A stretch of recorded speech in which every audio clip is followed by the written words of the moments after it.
You ask Tiger to calculate. This deals with finding the midpoint between 2 points. The midpoint between the 2 points is negative 56, 15. Let's solve it step by step. Plot the 2 points and calculate the midpoint using the formula. The coordinates of point 1 are, x1 equals negative 31, y1 equals 61.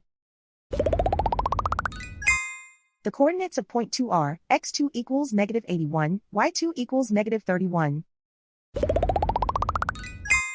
PM represents the midpoint of the 2 points.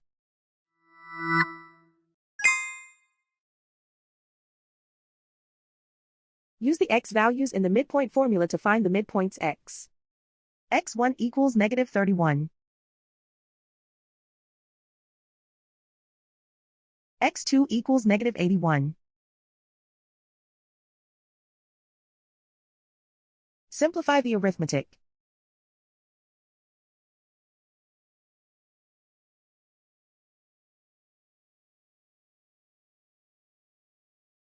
Use the y values in the midpoint formula to find the midpoints y.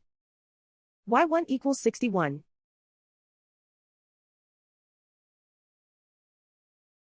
y2 equals negative 31.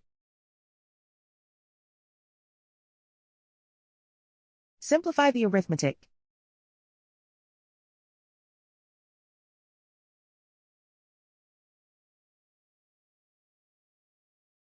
And so, the midpoint is negative 56, 15.